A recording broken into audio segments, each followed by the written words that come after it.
The afternoon light came in sideways across Highway 9, the kind of late September gold that made everything look like a painting someone hadn't finished yet. Callie Merritt walked with her backpack bouncing against her shoulders, her sneakers scuffing the gravel shoulder of the road, her mind still turning over the spelling test she'd aced that morning. 100%. She'd known every single word. Her teacher, Mrs. Paulson, had written exceptional in red ink at the top of the page with an exclamation mark that had three little stars drawn around it. Callie had folded the paper carefully and tucked it into the front pocket of her backpack where she kept things that mattered. She was 8 years old, and the walk home from Crestview Elementary took exactly 23 minutes if she didn't stop. She knew because she'd counted once, stepping carefully over every crack in the asphalt, timing herself against the sun. Today she wasn't counting. Today she was just walking, thinking about the stars on her spelling test, and how Nana Bet would put it on the refrigerator with the little butterfly magnet, the yellow one that had been there so long the magnet had left a faint circle in the paint behind it. The hills around Fresno in September were the color of old wheat, dry and golden and endless. The kind of landscape that made you feel very small and very free at the same time. Callie loved this stretch of road, loved the way the silence wasn't really silence at all. There were insects in the dry grass, a hawk circling high above the western ridge, the distant moan of a freight train somewhere past the valley. She loved the way the late afternoon made shadows long and specific, turned ordinary things into versions of themselves that were worth noticing. She was noticing the shadow of a fence post stretching 30 feet across the gravel when she heard the sound. A high screaming shriek of rubber against asphalt. Then something harder, deeper, metal meeting road, a sound like a giant door being slammed by something much stronger than any door should ever be slammed. And then a kind of silence that was different from the silence before it. A shocked silence. A silence with a shape to it, the shape of something that had just gone terribly wrong. Callie stopped walking. Her body stopped before her mind did. 50 yards ahead, maybe 60, a motorcycle lay on its side in the middle of Highway 9. The front wheel was still spinning, slowing. Black smoke curled from somewhere near the engine. A long, dark scar marked the asphalt where the bike had slid. And at the end of that scar, like a period at the end of a terrible sentence, a man lay in the gravel on the road's shoulder. He wasn't moving. Callie stood completely still. She could feel her heart, which was unusual. She didn't normally feel her heart. It was doing something fast and unsteady against the inside of her ribs, a drumbeat with no rhythm to it. Her mother's voice came to her clearly the way it always did when Callie was about to do something Diane Merritt would not approve of. It wasn't angry, her mother's voice. It was careful. It was the voice of a woman who had learned that the world contained specific dangers and had done her best to map them all for her daughter. You never approach strangers. You hear me, Callie? You keep walking. You find a phone and you call for help, and you do not stop, especially not for bikers. Those men that life it has nothing to do with us. You promise me. Callie had promised. Her feet moved anyway. Later, when people asked her why, and many people would ask her over the years in many different ways, she would struggle to explain it in language that satisfied them. It wasn't bravery, not the way people meant when they used that word. It wasn't that she didn't hear her mother's voice or didn't take it seriously. It was something simpler and more instinctive than any of that. It was the stillness of the man on the ground, the stillness of a body that had stopped moving when bodies were supposed to move. She had seen a bird, once a sparrow, that had flown into the living room window, and she had watched it lie on the porch boards with that same terrible stillness, and she had not been able to walk past it then either. She was not built for walking past. She walked toward the man. The gravel crunched under her sneakers. The smoke from the motorcycle had a sharp, oily smell that mixed with the dry grass and the September dust. As she got closer, she could see more the leather vest first, dark and heavy, covered in patches she couldn't read from this distance. His arms were spread at his sides like he'd simply let go of everything at once. His helmet had come off and lay 10 feet away, cracked along one side. His head, she made herself look, was bleeding. Dark and serious, the blood moving slowly through the gravel in a thin line that caught the afternoon light. His left leg was wrong, the angle of it. Callie had never seen a broken bone before, but she understood immediately the way you understand certain things without being taught them, that the leg was broken badly. Not sprained, not twisted. Broken. She dropped to her knees beside him. "Mister," she said. Her voice came out smaller than she intended. She cleared her throat and tried again louder. "Mister, can you hear me?" Nothing. She put her hand on his arm just below the shoulder and shook gently. His eyes opened. They were blue. Startlingly, almost violently blue, like the sky in winter when there are no clouds, and the cold makes everything sharp and clear and merciless. And they were full of pain. But they were also immediately intensely aware. He looked at her, and she could see him taking in information. Her face, her backpack, her age, the road around them, the absence of anyone else. "Get away!" His voice was gravel on gravel, rough and torn at the edges. "Kid, get away from me!" "You're bleeding from your head," Callie said, "and I think your leg is broken." "I know what my leg is." He moved, tried to sit up, and the sound that came out of him was not quite a word. He fell back. His jaw was tight, and his eyes had gone somewhere inside themselves for a moment, riding out the wave of pain that the movement had produced. "Run. You hear me, run." "I'm not running," Callie said. "You don't understand." His breathing was shallow, each one careful and deliberate. "I'm Iron Skull. You know Iron Skull. You stay away from Iron Skull, kid. Your parents told you that. Everybody's parents tell them that." "My mom told me that," Callie said. She was already pulling at the zipper of her jacket, the soft denim jacket with the little embroidered flowers on the cuffs that Nana Bet had given her for her birthday in July. The one that had taken Nana Bet 4 months of careful saving to afford the one Callie had worn almost every day since. "She's told me a lot of things." "Then listen to her." "I listen to her about most things." Callie folded the jacket quickly, pressing it against the wound on his head, the way she'd seen people do on the television medical show her mother sometimes watched on Thursday nights. He groaned at the pressure, his whole body tensing. "Sorry," she said. "I know that hurts, but you have to keep pressure on it. That's what stops bleeding." He stared at her. "You're ruining your jacket." "It's okay." "It's not okay. That's a kid's jacket."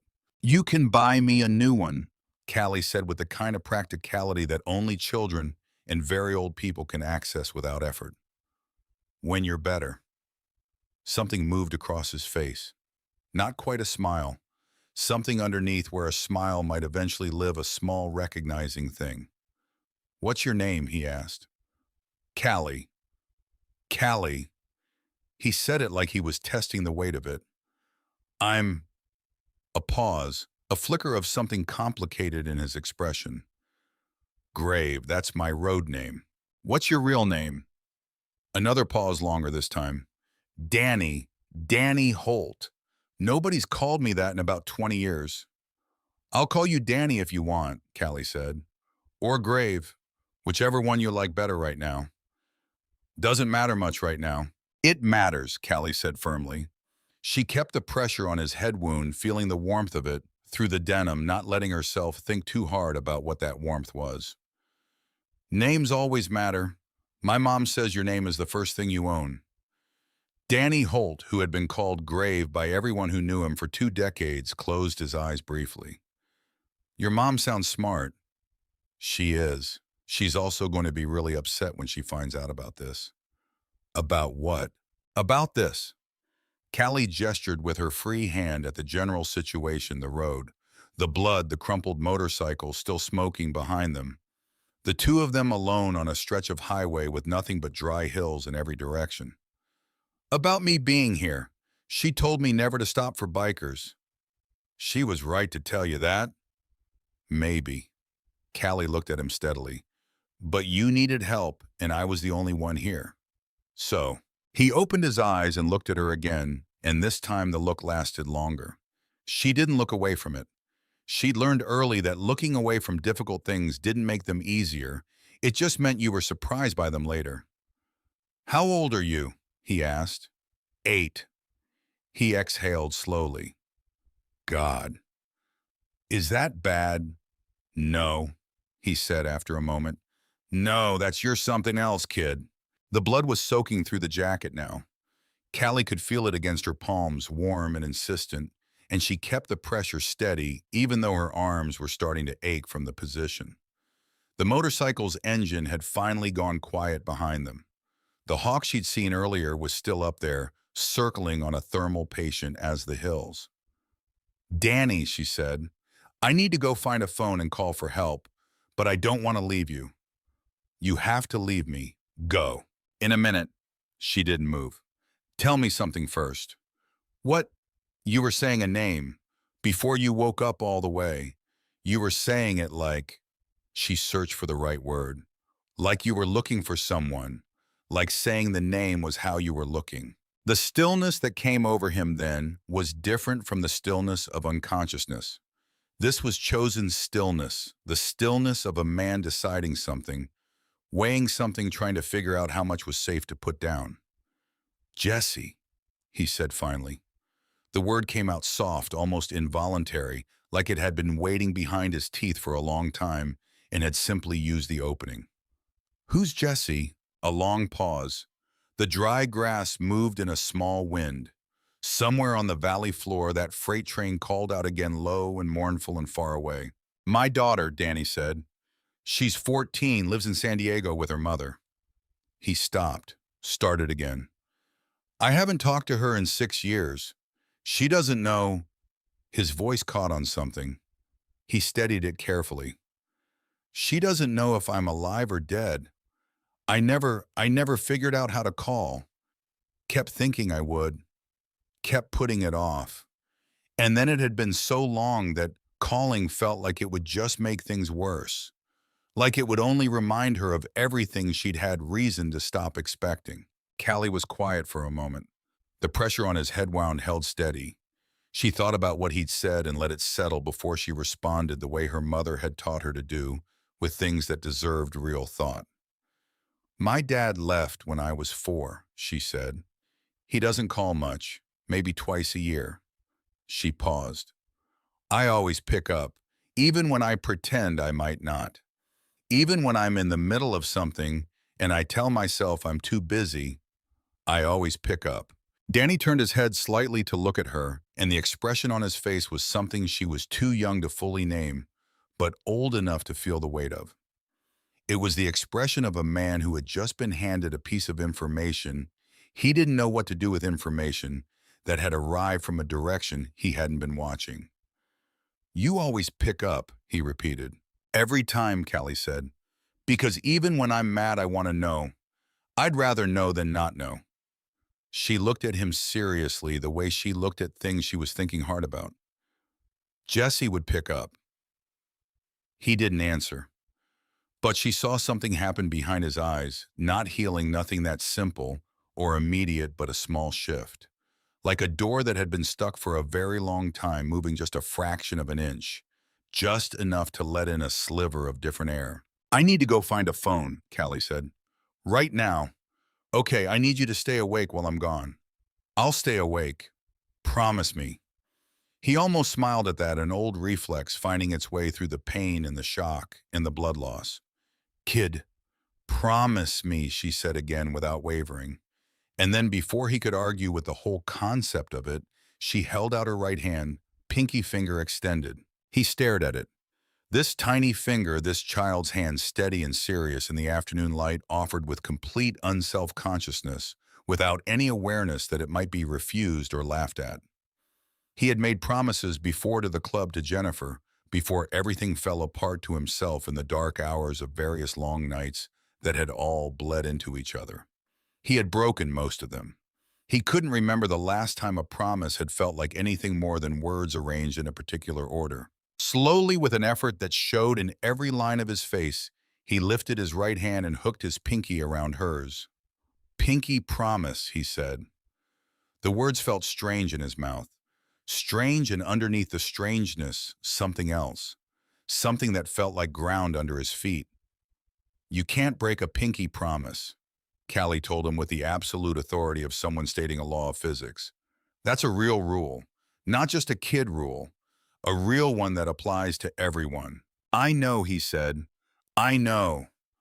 She squeezed once, then stood her legs unsteady beneath her for just a moment before they found their purpose. Keep your eyes open. Talk to yourself if you have to. Sing a song. I don't care what you do. Just make noise so you know you're still here. What song? Any song. She was already moving, turning back toward the road, scanning both directions. Something you know all the words to. The words will keep you thinking. She started walking fast, then faster, then running her backpack slapping against her spine, her sneakers finding the asphalt and pushing off it, her breath coming in pulls that hurt a little at the top of each one. Behind her, she heard Danny Holt's voice, rough and uncertain, and very much alive, beginning something slow and rhythmic that might have been a song, or might have been just words he was holding on to because she told him to. The nearest house she'd passed was nearly a mile back, a small ranch property set back from the road, with a rusted truck in the gravel drive and a yellow dog that always barked at her. She ran toward it with everything she had. Her side began to stitch after half a mile, a sharp pain just below her right ribs that her PE teacher called a side stitch and told them to breathe through. She breathed through it. She didn't slow down. The house was dark when she reached it. She hammered on the front door with both fists, called out twice, waited. Nothing. She ran around to the back. The back door was locked. She stood in the dry grass of the backyard with her hands on her knees, breathing hard and fast, and looked around at the empty property and felt for the first time the specific quality of panic that comes from doing everything right and still finding nothing. Then she looked across Highway 9. Half hidden behind a stand of old eucalyptus trees she'd stopped consciously seeing years ago. The way you stop seeing things that have always been in your peripheral vision was a gas station. Small and old, the signage sun-bleached to near illegibility.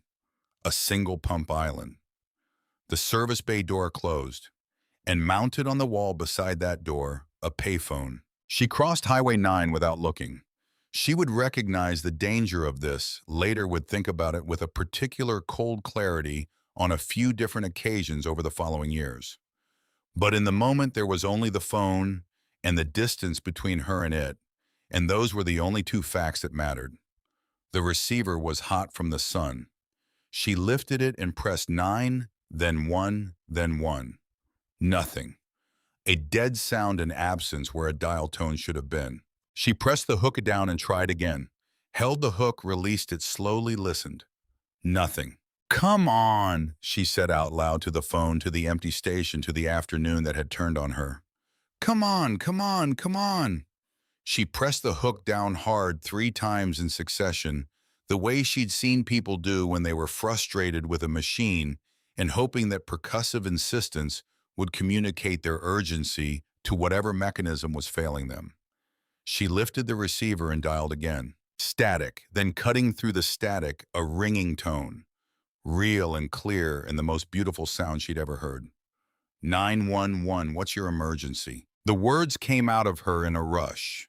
Highway 9 near mile marker 31. Motorcycle accident. Man badly hurt, bleeding from the head, broken leg. He's alone. Please send someone now.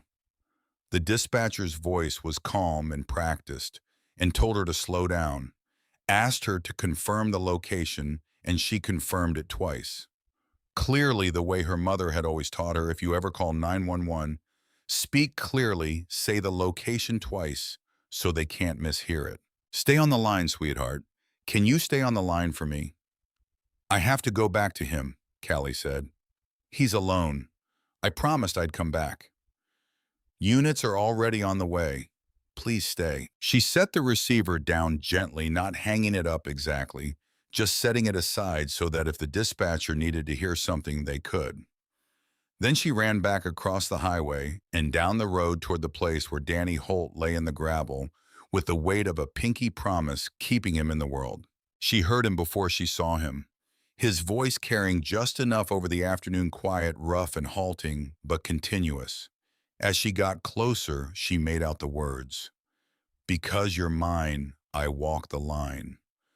breaking apart between breaths and reconstructing itself, the melody barely holding together, but holding, still going. She dropped to her knees beside him, her own chest heaving. "I'm back," she said. "Help is coming. I called 911. They're on their way." Danny Holt opened his eyes. They were less focused than before she noticed that filed it away with the careful part of herself that had been watching everything and cataloging it. But they found her face. "Thought you weren't coming back," he said.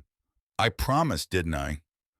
She put her hands back on the jacket, checking the pressure, adjusting it slightly. The bleeding had slowed but not stopped. "And you promised you'd stay awake." "Trying. You were singing. Badly." "It doesn't matter." She settled herself more firmly beside him, her back straight, her hands steady, her eyes checking the road in both directions for the lights she'd been promised. "It kept you here. That's all that matters." He looked at her for a long moment. The sky above them had begun to change color at its furthest edges, the gold deepening towards something richer, the first hints of orange beginning to gather on the western horizon. Somewhere in the dry hills, a mockingbird had started its evening performance, cycling through its borrowed catalog of other birds' songs. "Callie," he said. "Yeah." Why did you really stay?" His voice was quieter now, stripped of the gruffness that had been its first register with her. "Not the answer you'd give a grown-up, the real one." She thought about this honestly, the way she thought about things that deserved honest thought, and not just the first words that came. "Because you were scared," she said finally. "Not of dying exactly. Well, maybe of that too, but mostly of something else, of being left alone with it." She looked at him directly. Nobody should be left alone when they're scared.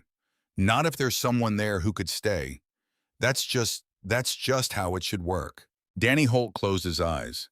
When he opened them again, they were bright in a way that had nothing to do with pain and everything to do with something being recognized, something being seen that he had stopped expecting anyone to see. "You remind me of Jessie," he said. "The way she used to argue with me when she was small. The way she'd say a thing like it was settled and look at you and wait for you to catch up." He paused. Before, before I made it so she stopped wanting to." "Tell me about her," Callie said. "Keep talking. I'll listen and watch for the ambulance." So he talked haltingly in fragments that didn't always connect smoothly, but he talked. About a girl with dark hair who had loved horses with an intensity that had surprised him at first, then embarrassed him, then quietly filled him with a pride he hadn't known how to express. About a birthday party at a stable outside El Cajon, where Jesse had cried when they had to leave. Not the way children cry when they're overtired, but with real grief, the grief of someone leaving a place where they felt for a few hours that they had found the shape of themselves. About the way she laughed too loud for indoor spaces, completely uninhibited, the kind of laugh that made strangers turn and smile without knowing why. About the last time he'd seen her at a gas station in Chula Vista, a handoff between him and Jennifer that had gone badly in the way those handoffs had been going badly for years. Too much compressed into too small a space, too many wounds still open, too much left unsaid that had calcified into too much that couldn't be said. Jesse had looked at him from the back seat of Jennifer's car as they pulled out of the lot, and he had not known it would be the last time, and that not knowing was the part he couldn't find peace with. If he had known, he would have looked at her differently. He would have made himself remember every detail of her face with the intention it deserved. 6 years. She was 14 now. She had been 8 the last time he saw her, the same age as the child currently kneeling in the gravel beside him on this highway, keeping his head wound from bleeding out, watching the road for lights. He thought about that. "Do you think she misses you?" Callie asked. It was the only question she'd asked, and she'd waited a long time before asking it. "I don't know," Danny said. "Maybe for a while. Kids want their fathers even when their fathers don't deserve wanting." "Do you deserve it now?" He turned that question over carefully, gave it the weight it was owed. "I don't know," he said. "I'd like to try to deserve it." "That's probably enough to start," Callie said. In the distance, finally, the sound she'd been holding herself ready for the low wail of a siren still far away, but growing, getting more specific with every second. She felt the tension in her shoulders released by a fraction. Just a fraction. Not all of it. "They're coming," she said. "You hear that?" Danny's eyes had begun to drift. She put her hand back on his arm and shook gently. "Hey, stay with me. The sirens, you hear them. I hear them."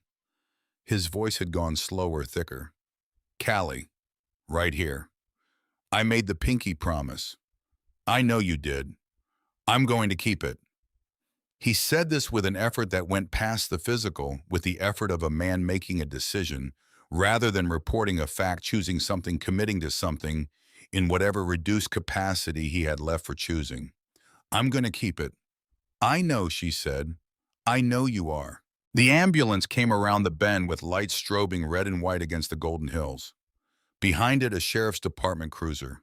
They pulled up with the organized efficiency of people who had done this kind of thing many times, and two paramedics were out of the vehicle before it had fully stopped moving toward Danny, with equipment and the particular focused calm of trained people in motion. Callie stood and stepped back to give them room, and for the first time since she'd knelt down in the gravel, she was fully aware of herself from the outside, a small girl standing on a highway shoulder, her hands dark with dried and drying blood, her jacket gone, her arms bare in the cooling September air. She was shaking. She hadn't noticed the shaking until she stopped moving.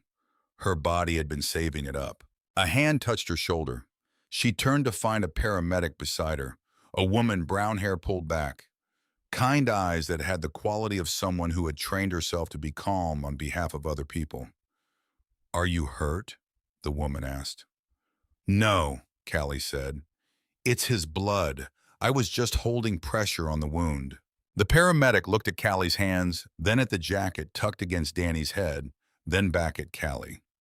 Something moved across her face, not surprise exactly, but something adjacent to it, a recognition of something she hadn't expected to find here. "You did the right thing," she said quietly. "You did exactly the right thing." Deputy Tanner Graft had stepped out of the cruiser and was moving toward the scene, one hand on his belt taking in the motorcycle, the patches on Danny's vest, the Iron Skull emblem. Callie watched him process it. She saw the moment his eyes landed on the patch, and the small recalibration in his expression, the slight tightening around his jaw, the shift in his assessment of what he was looking at. He spoke quietly to the other paramedic, too quietly for Callie to make out the words. But she saw the paramedic give a small shrug, and she saw the shape of the word "gang" form on Tanner Graff's lips, and she felt something firm and clear move through her, pushing aside the shaking. She walked over to them. Both men looked down at her, surprised by the interruption. "It wasn't a gang thing," Callie said. "He hit gravel and lost control. I saw it happen from back there." She pointed down the road to the spot where she'd been walking. His front wheel caught a patch of loose gravel near the edge of the lane about 40 yards before mile marker 31, and the bike went out from under him. He didn't have time to correct. There were no other vehicles involved. Deputy Graff stared at her. "How old are you?" "8, Callie said. "But I was standing right there when it happened, and I watched the whole thing. You should write it down correctly." A long moment passed. The paramedics worked on Danny behind them with focused quiet. The ambulance lights painted everything in revolving red. Deputy Graft looked at the small, blood-handed girl standing in front of him, and his expression moved visibly and without apparent resistance from skepticism to something that looked like respect. He took out his notepad. "Gravel on the road shoulder," he said, writing. "Near the edge of the lane, about 40 yards before mile marker 31, Callie said. "That's where it started." He wrote that down too without comment. She stood beside the cruiser while they loaded Danny onto a stretcher. He was unconscious now, his face slack, the animated quality that pain had given his features during their conversation completely gone. He looked older in unconsciousness, and smaller than she'd expected, which surprised her. He had seemed large on the ground beside her. On the stretcher, he looked like something that had been through a great deal and was resting from it. The paramedic who had first spoken to her came back as they were preparing to close the ambulance doors. "What's his name?" the woman asked. "We need it for the hospital." "Grave," Callie said. "But his real name is Danny Holt. He has a daughter named Jessie in San Diego. She's 14 years old. Her mother's name is Jennifer." She paused, thinking about what mattered. "He's going to want you to remember that when he wakes up. He's going to want someone to help him figure out how to reach her." The paramedic held her gaze. "I'll make sure the hospital knows," she said. "I promise." Then the ambulance pulled out with its siren climbing back to life, and it moved away down Highway 9 toward the city, and the sound of it got smaller and then smaller still, until it was just the hills again and the hawk and the dry grass moving in the evening wind. Deputy Graff drove Callie home. She sat in the back of the cruiser with her hands folded in her lap and looked out the window at the familiar landscape going past the same golden hills, the same scattered ranch houses, the same endlessly patient sky. She had walked through this landscape an hour ago in what felt now like a completely different life. The same road, the same light, the same everything. But she was different in it. She thought about Danny Holt's eyes when she told him that Jessie would pick up. The small movement in them, the door that had shifted. She thought about the pinky promise. Her mother was standing in the apartment parking lot when the cruiser pulled in, her phone pressed to her ear, her face the color of old paper. She saw the cruiser and started moving toward it before it had fully stopped. And when she saw Callie through the window, her face did something complicated and involuntary, a rapid sequence of expressions that compressed everything she'd been feeling for the past 40 minutes into a single visible moment. Callie got out of the car. "Mom," she said. "Oh my God." Diane Merritt reached her in 3 steps and pulled her in close, one arm around her shoulders and one hand at the back of her head. She held on with the specific intensity of someone who has been very afraid and is recalibrating the world around a renewed fact. "Oh my God, Callie, are you hurt? Whose blood is this? Is this yours?" "It's not mine," Callie said into her mother's shoulder. "I'm okay." "You're not okay. You're covered in—" "I'm okay, Mom." She held on. "I'm really okay." Deputy Graff introduced himself and gave Diane a version of the afternoon, accurate, measured, professionally delivered, that included the phrase, "Your daughter may have saved this man's life," in a tone that made clear he was not using the word may loosely. Diane Merritt listened to all of it without letting go of Callie. When Deputy Graff had finished and collected their contact information and promised to follow up if he needed Callie's account for his report, he got back into the cruiser. Before he closed the door, he looked at Callie one final time. "Good instincts," he said, "and good nerve." Callie nodded. Diane waited until the cruiser had pulled away. Then she pulled back from the embrace and held Callie at arm's length, and the expression on her face was the one Callie had been bracing for, the one that was equal parts fear and love and exhaustion.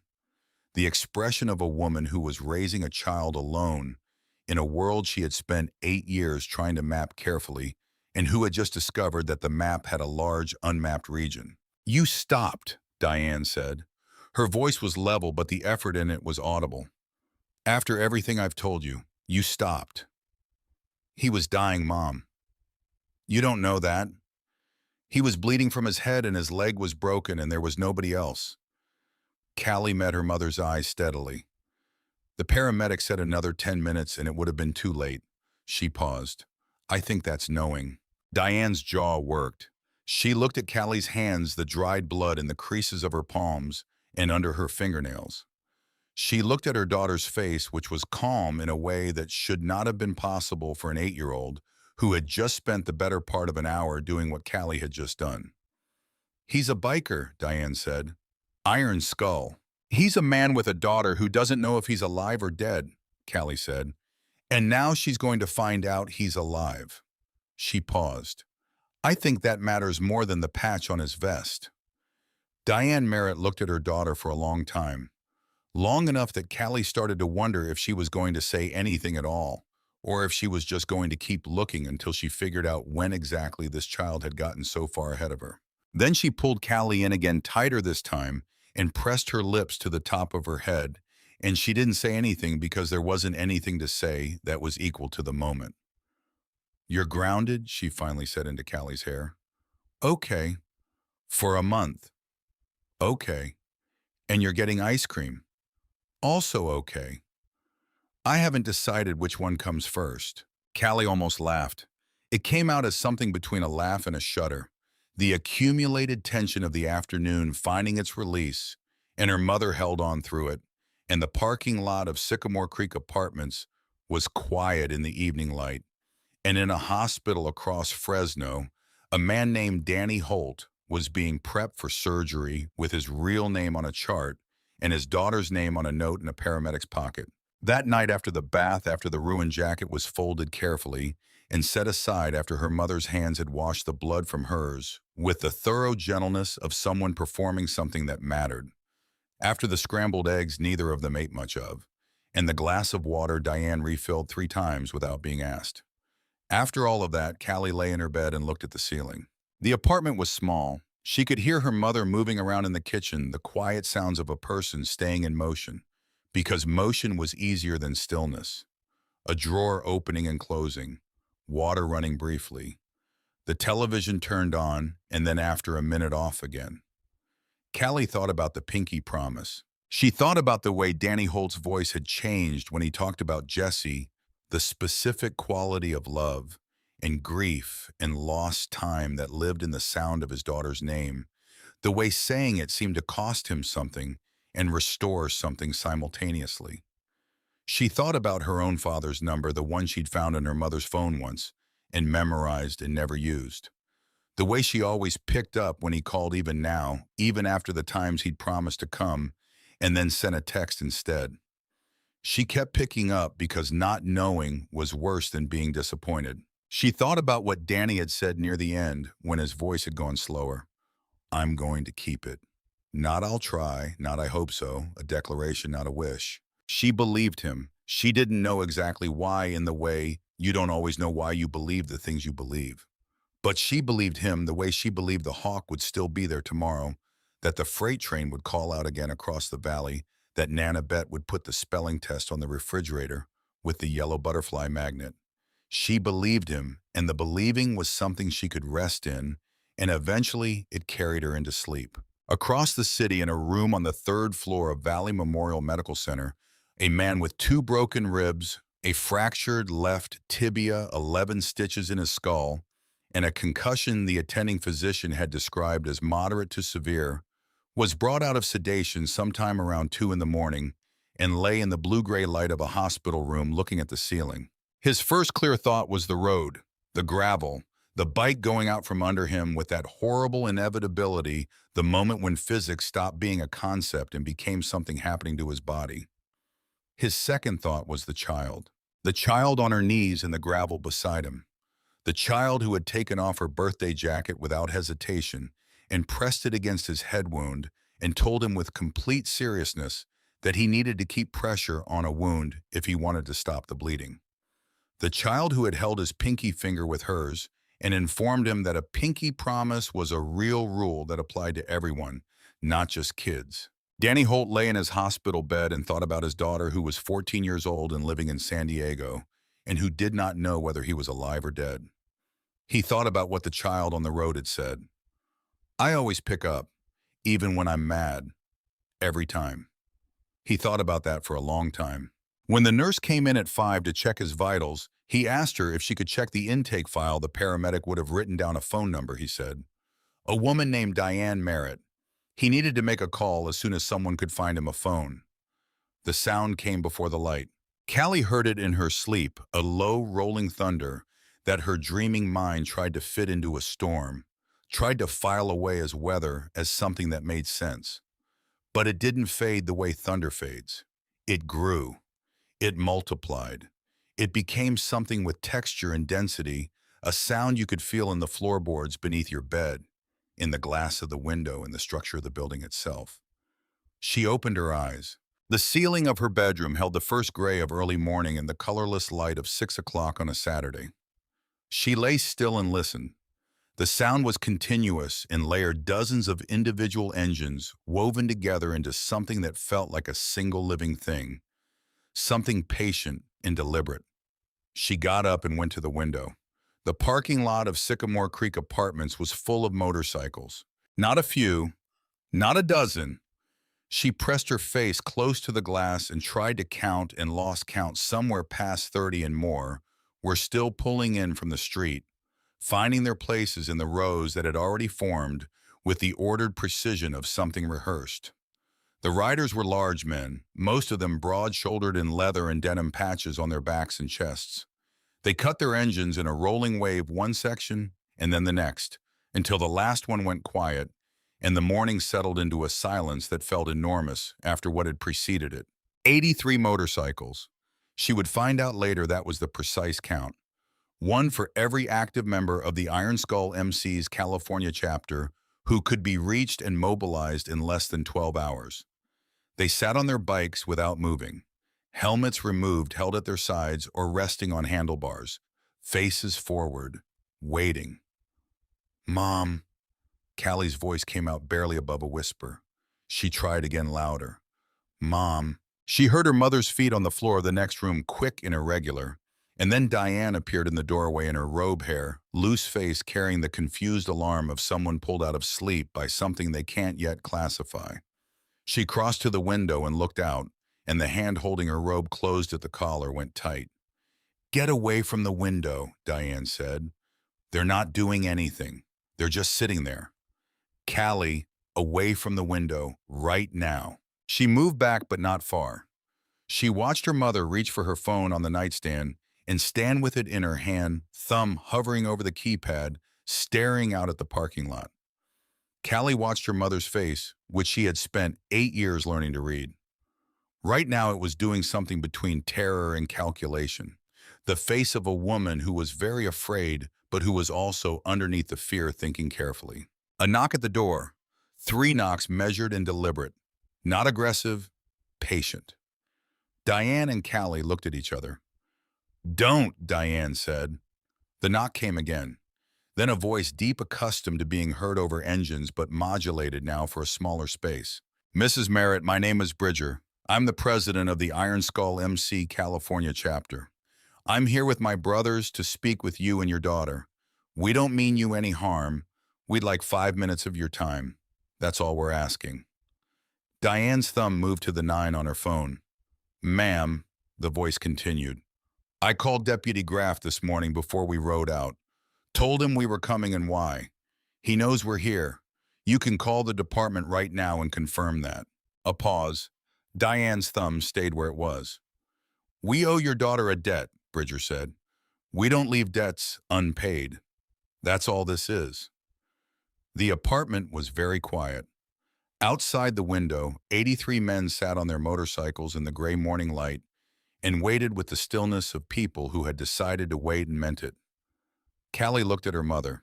Diane looked at her daughter. The phone rang. Both of them startled.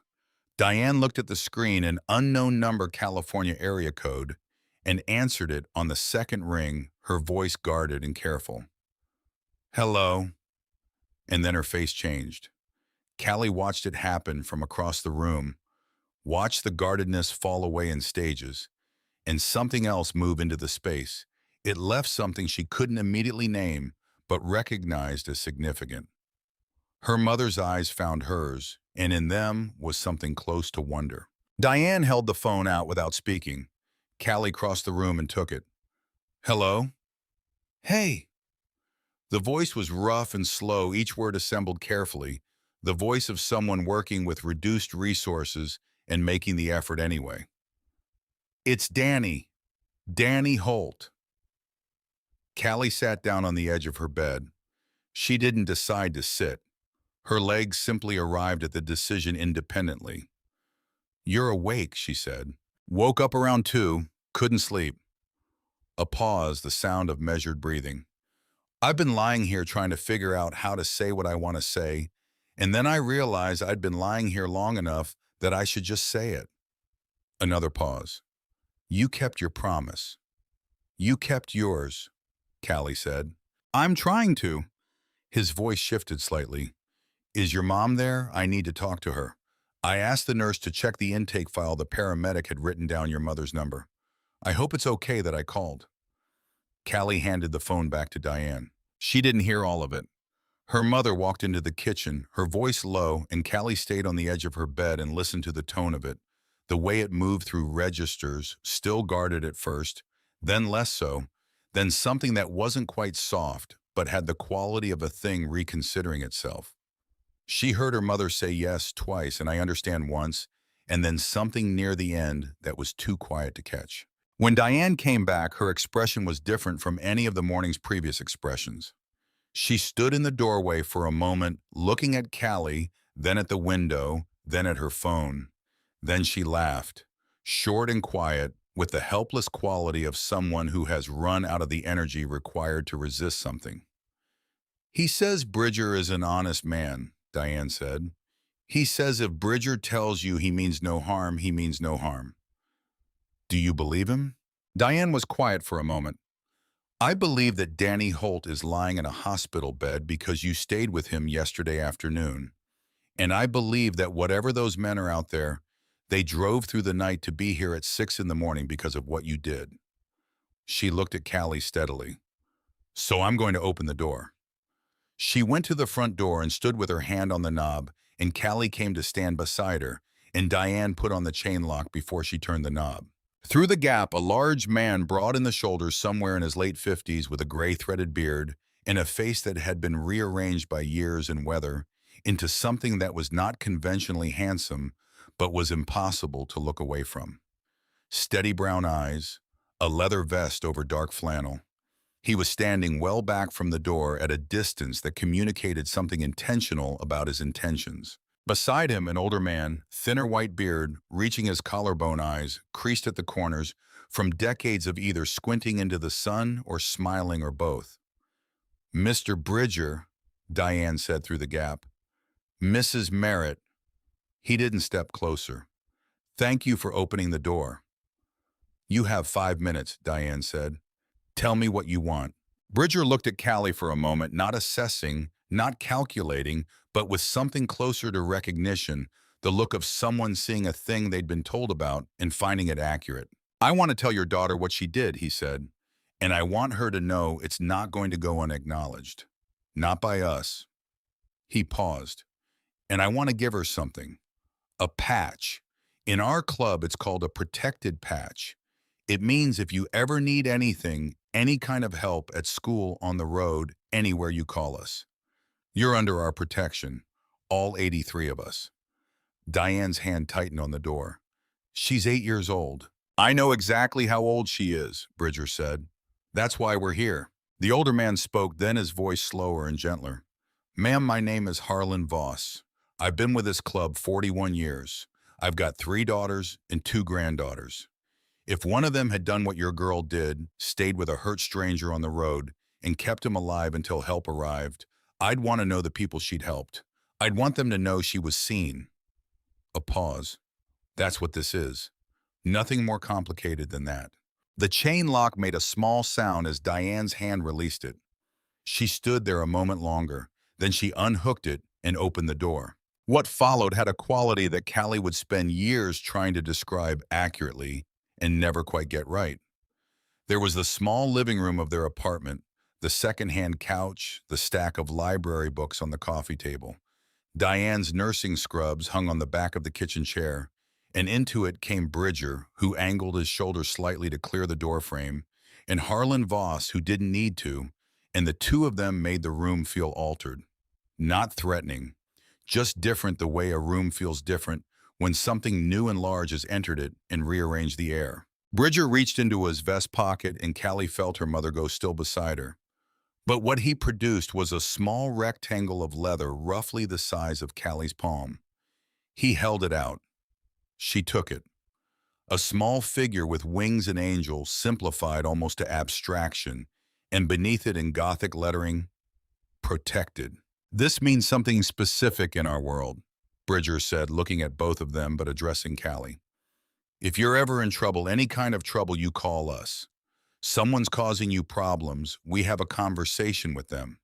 Something happens to you, we respond. Help you can't find anywhere else, you call us. He looked at Diane. That goes for you too, Mrs. Merritt, for your whole family. I don't want trouble, Diane said. I'm not offering trouble, Bridger said. I'm offering family. The words settled into the room and stayed there. Diane looked at the patch in Callie's hand. She looked at Bridger, then at Harlan, then out the window at the parking lot full of motorcycles and the men sitting on them with their helmets in their hands. She looked like a woman trying to orient herself on a map she'd never seen before, trying to find one landmark she recognized. I have conditions, she said. Bridger nodded once. Name them.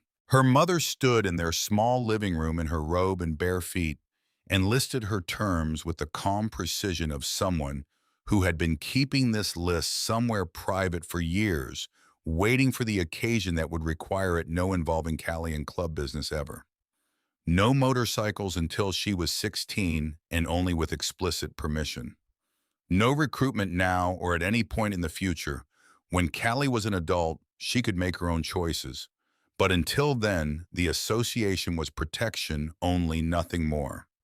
And if Diane ever at any point felt the connection was putting Callie at risk rather than keeping her safe, they would walk away with no argument and no hard feelings. Bridger listened to every word without interrupting.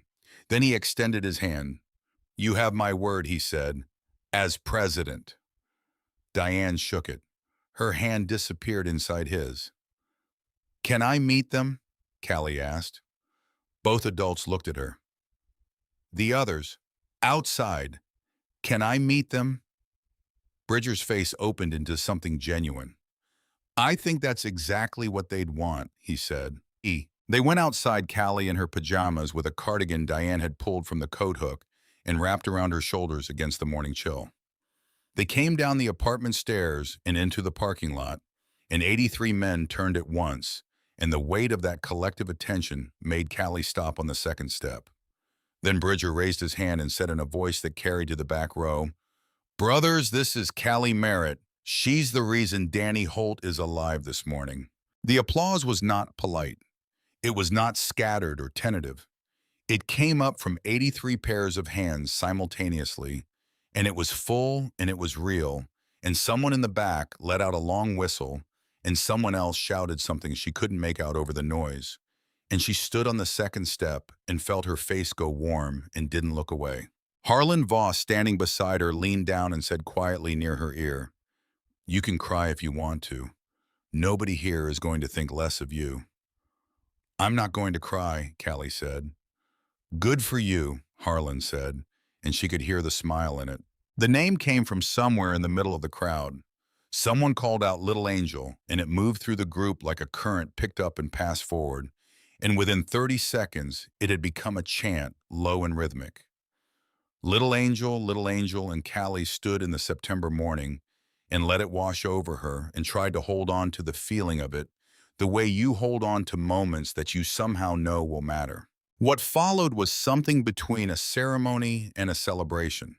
The club had brought things: a stuffed bear wearing a miniature leather vest, a pink motorcycle helmet with custom-painted angel wings along each side, a leather jacket in Callie's exact size that was butter soft and smelled like something aged and good, a silver bracelet with a small charm. A young man with an easy smile introduced as Remy brought a guitar case and said he heard she liked music, that Danny had mentioned it, and that if she ever wanted to learn lessons, were free for family. Family, Callie said. That's what you are now, Remy said simply. A man called Ketch, enormous and quiet with the manner of someone who had learned long ago that his size communicated things without his help, handed Diane an envelope. When she opened it, she went still. She tried to return it, and Ketch shook his head once and said, We take care of our own, in a voice that was gentle, but contained no opening for negotiation. Bridger's wife arrived around 8, pulling up on her own motorcycle. A woman named Marin, with steel gray hair braided down her back, and paint worked into the creases of her hands, and a warmth that came off her like heat off sun-warmed stone.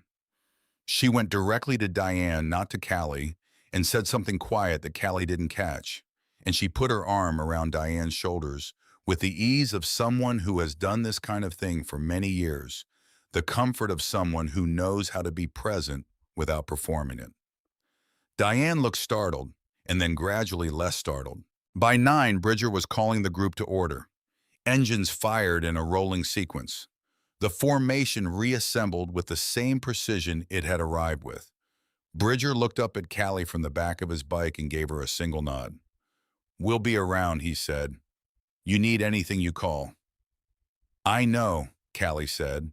She held up the protected patch. He smiled and it transformed his face, shifted it from imposing to warm, from something to be respected to something to be trusted. Then the engines rose together and the procession moved out of the parking lot and down Highway 9, and the sound of it diminished slowly and then was gone, and the parking lot was just a parking lot again in the ordinary morning light. Diane and Callie stood there in the sudden quiet. "That happened," Diane said. "Yeah," Callie said. "Your father is going to lose his mind when I tell him." Callie considered this. "You're going to tell him?"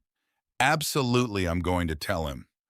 Diane picked up some of the gifts from where they'd been stacked near the entrance. "I've been waiting years for something he can't top." They went inside. Diane made breakfast: scrambled eggs, toast, orange juice. Callie sat at the kitchen table and turned the protected patch over in her hands, studying the small angel figure, the Gothic lettering, the texture of the leather worn smooth in places by however many years it had existed before this morning. "Mom," she said. "Yeah. Are you really okay with this?" Diane set a plate down in front of her and sat across the table. She was quiet for a moment in the way that meant she was thinking rather than deciding how to say something she'd already decided. "Those men scared me," she said finally, "before I opened the door and a little after. Not because they threatened anything, just because of what I've always been told people like them are." She paused. "But what I saw this morning was different from what I expected. And Harlan Voss has granddaughters." And Bridger said, "Please." She looked at Callie. "I'm not all the way okay with it yet, but I'm working toward it." "That's enough to start," Callie said, using Danny's words without quite realizing it. Diane looked at her. "When did you get this old?" "8.5, Callie said, and ate her eggs. Danny Holt came home from Valley Memorial 11 days later. His left leg was in a cast from knee to ankle. He had 19 stitches in his skull beneath a neat area of shaved hair, and his face carried healing bruises in gradations of yellow and green. He walked on crutches with the particular irritation of someone who had been efficient with his body for decades and found its current limitations personally offensive. He came for dinner on a Thursday. He sat at their small kitchen table with his crutches propped against the wall and ate Diane's chicken and rice and said it was the best thing he'd tasted in almost 2 weeks, which was true given what hospital food was. Callie watched him from across the table and thought that he looked different from the man on the road. Not less damaged the cast, and the bruising made the damage visible in ways that blood on gravel hadn't, but differently present, more here, as if more of him had decided to show up. "Tell me about Jesse," Callie said. He set down his fork. Not quickly, not with anxiety, but with the deliberateness of someone preparing to be honest about something they'd been not quite honest about for a while. "I haven't called her yet," he said. Callie looked at him steadily. "I know," he said. "I keep picking up the phone and putting it back down. 6 years is a long time. There's a lot that 6 years requires explaining." "You don't have to explain all of it at once," Callie said. "You just have to start. Starting is what makes the rest possible." "That's the part I can't seem to do." "You're going to call her," Callie said. This was not a question. Something in his expression that had been soft with avoidance went firmer. "Yeah," he said. "I am." "Tonight." Diane made a small sound. Danny Holt looked at Callie Merritt across the kitchen table for a long moment. Then he reached into his pocket, took out his phone, and set it on the table between them. "If I don't," he said, "you'll ask me again tomorrow." "And the day after," Callie said. He picked up the phone, put it back down, picked it up again. His hands were not quite steady. She could see it from across the table. What if she doesn't want to hear from me, he said. She will, Callie said. You can't know that. She kept your number, Callie said. In 6 years, did she change her number? I don't know. Try it and find out. He looked at the phone for a long moment. Callie sat very still and did not push further. She had learned already that sometimes the most useful thing was simply being present and waiting, being the kind of witness that makes doing the hard thing feel less solitary. Danny Holt dialed. It rang 3 times. On the fourth ring, a click and a pause, and then a young woman's voice, cautious, awake, carrying all the weight of 6 years of absence in the single syllable of her answer. Hello. And Danny's face did something that Callie had no complete language for yet, though she would spend years developing it. He stood up carefully on his good leg, moved to the kitchen window, turned his back to the room. Diane quietly took her plate to the living room, and after a moment, Callie followed. They sat on the couch and listened to the sound of his voice. Without the words, the way it moved through registers, they hadn't heard from him before. Halting at first, then steadier, then very quiet for a long stretch while he listened. Once clearly they heard her name. Just the name, low and careful, Jessie. And near the end, 3 words offered without negotiation, I love you. When he came back to the table, his eyes were red. He sat down heavily and looked at his phone, set it face down. Diane put a glass of water in front of him without comment. She said yes, he said without looking up. Coffee next weekend, San Diego. He was quiet a moment. She said she'd been thinking about calling, that she wasn't ready, but she'd been thinking about it. He looked at Callie then. She said she heard about a little girl who stayed with a hurt man on a road. Said she heard about a pinky promise. Said if an 8-year-old stranger could do that for me, maybe she could manage to have coffee. Callie felt something warm and specific move through her chest. Told you, she said. Danny laughed real and surprise changed his whole face. Yeah, he said. You did. The trouble came 6 weeks later on a Tuesday morning in the form of a summons to the principal's office. Callie had never been summoned to the principal's office before. She was the kind of student teachers noticed for good reasons, and principals had no occasion to deal with, and the walk down the hallway had a quality of dread she would later recognize as distinct from, but somehow related to the dread she'd felt on the road beside Danny Holt. That dread had been immediate and physical. This one was bureaucratic, which in its own way was worse.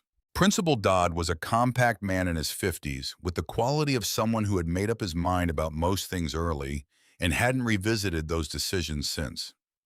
He sat behind his desk and looked at Callie with an expression that was working hard to be concerned and landing closer to satisfied. I've noticed the patch on your backpack, he said, the Iron Skull patch. It's a protected patch, Callie said. It's different. Callie, I've been in education for 30 years. I know what Iron Skull MC is. It means I'm protected, Callie said. It was given to me because I saved one of their members' lives. He was badly hurt on the road and I stayed with him and called for help.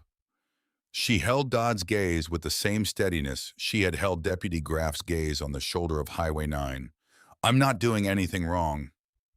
Dodd looked at her for a long moment. Then he said he would need to speak with her mother.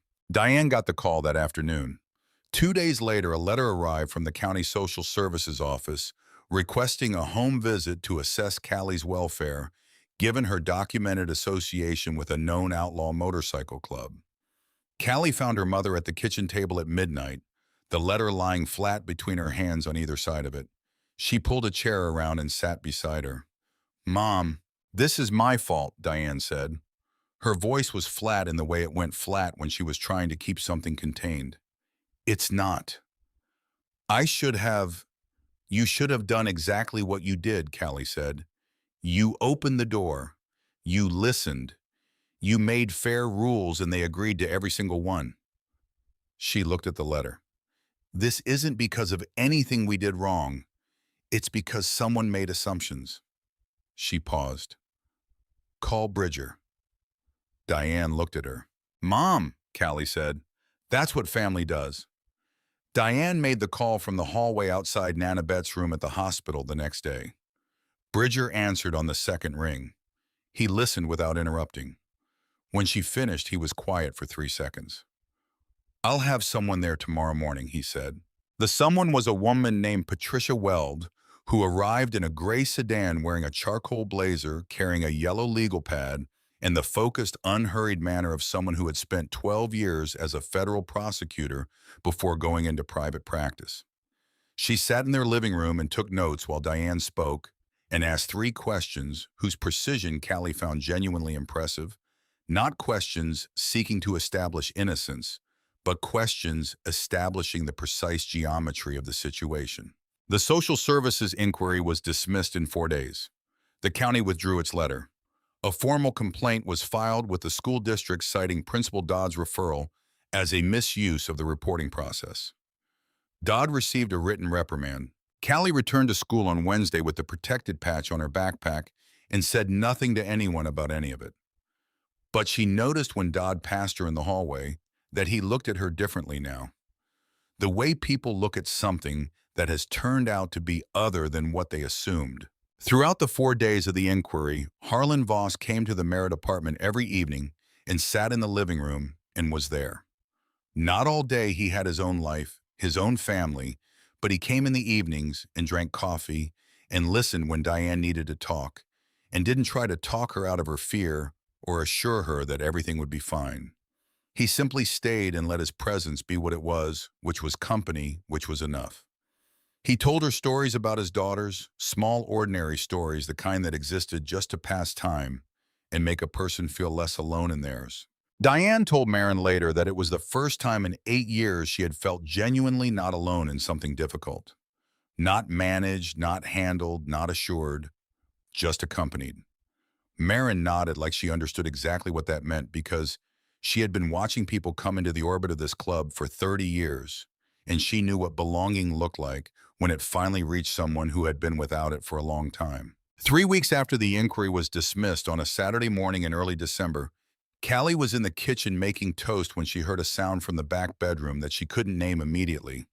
A sound that was neither loud nor dramatic, but was wrong in the specific way that certain sounds are wrong. Not wrong in volume, but wrong in nature, the sound of something that should not be happening. She went to the doorway.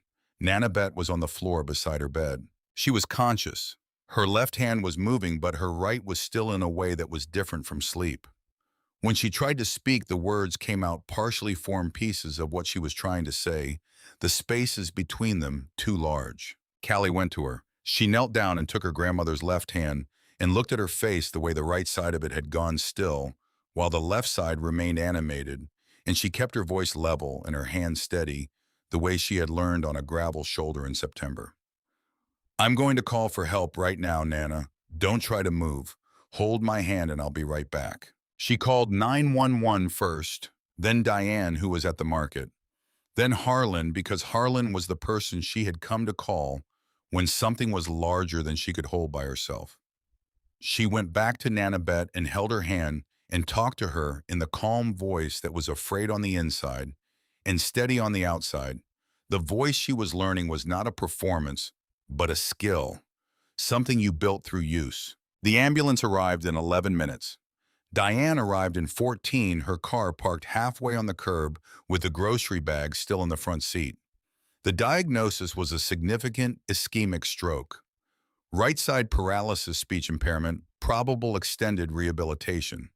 The neurologist was careful and specific and did not offer false comfort, which Diane appreciated even in her fear, because false comfort had always felt to her like a second injury. Their apartment, the neurologist said, was not suitable for recovery.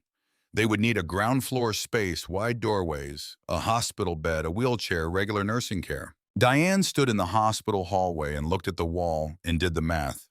She had always done the math of a single woman raising a child alone, the math that had never quite worked out the way math was supposed to, but that she had always somehow found a way through. This time she could not find the way through. The numbers did not produce an answer. They produced an absence. Callie found her there. She stood beside her mother and waited. After a moment, Diane said, "I don't know how to do this." "I know," Callie said. "Call Bridger." Diane looked at her daughter. "Mom?" Callie said. That's what family does. Diane called from the hallway. Bridger answered in two rings. She told him everything, the stroke, the paralysis, the rehabilitation requirements, the apartment that wouldn't work.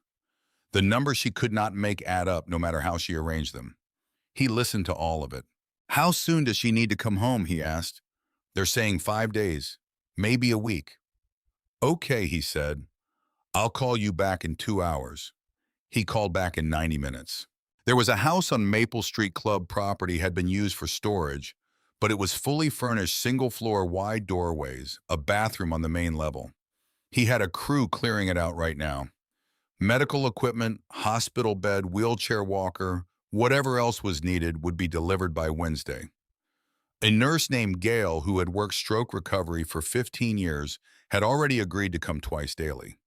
A physical therapist named Marcus, who owed Harlan Voss a favor from a situation 6 years ago that neither of them would fully explain, could start the following Monday 3 times a week.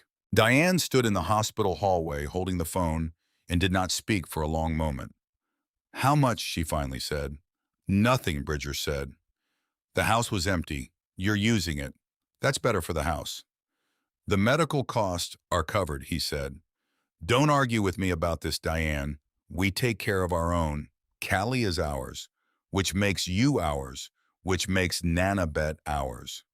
A pause that had weight in it. Let us do this. She found Callie in Nanabet's room, sitting in the chair beside the bed, holding her grandmother's left hand and talking to her quietly about Remy's guitar lessons and the song she was learning and how Marin had shown her how to mix colors to get a particular shade of amber she'd been trying to achieve for weeks. Nanabet's left eye was tracking her focused and present. The person was intact inside the damage.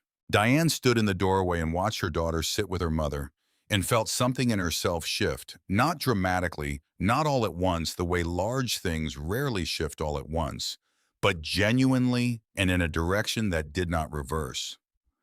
They moved into the Maple Street house on a Thursday. The crew Bridger had put together had cleared the storage boxes and cleaned every surface and replaced the curtains in the main bedroom with something brighter. The hospital bed was already set up, the wheelchair beside it, and the room had the quality of a space that had been prepared with intention for a specific person with care. Nanabet came home on a Friday afternoon.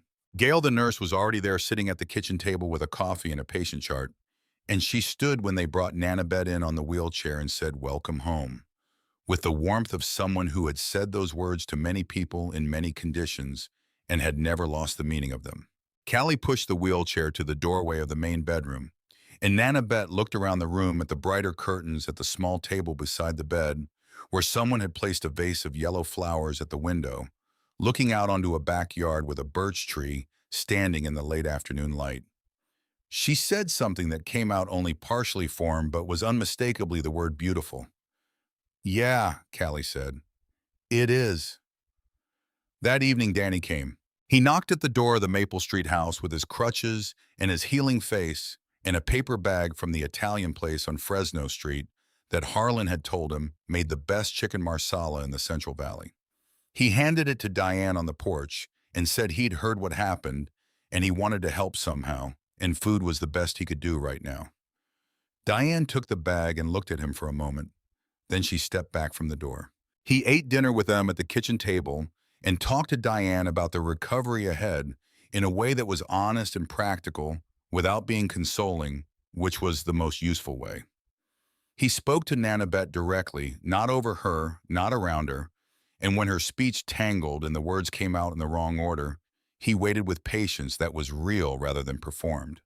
"You have a good family," Nanabet told him in fragments that assembled into clear meaning. "Getting one," Danny said.